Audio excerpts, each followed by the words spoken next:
Guys, welcome my YouTube channel. देखନ୍ତୁ ଆମେ ବର୍ତ୍ତମାନ ଭାଲୁ ମନ୍ଦିର। ଆପଣ ସମସ୍ତଙ୍କୁ ପଣା ସଂକ୍ରାନ୍ତିର ଅନେକ ଅନେକ ଅଭିନନ୍ଦନ।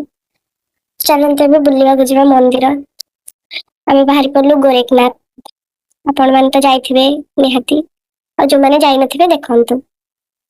ମନ୍ଦିର ଭିତରୁ ପଶିଲା ମାତ୍ରେ ଏତେ ଭିଡ ଯେ ଠାକୁରଙ୍କୁ ବି ଭଲସେ ଦର୍ଶନ କରିପାରିଲି, ଲାଷ୍ଟ ଭିଡିଓରେ ଦର୍ଶନ କଲି। ତାପରେ ପୋଲିସ ବି ସବୁ ଠିଆ ହେଇଥିଲେ, ସବୁ କହୁଛନ୍ତି ଜଲ୍ଦି ଜଲ୍ଦି ବାହାରକୁ ଚାଲ ବାହାରକୁ ଚାଲ।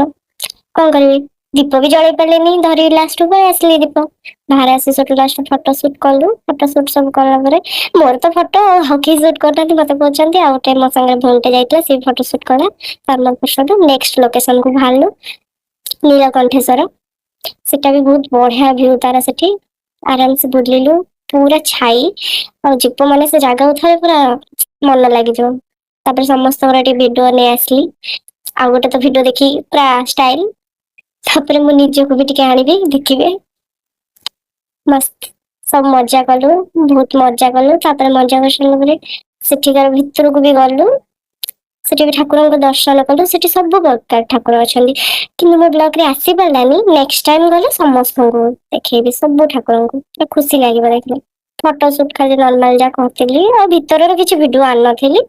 ଖାଲି ମାଙ୍କର ଗୋଟେ ଫଟୋ ଉଠେଇଥିଲି। ମା ପୁରା ହସୁଛନ୍ତି, ଗୋଟେ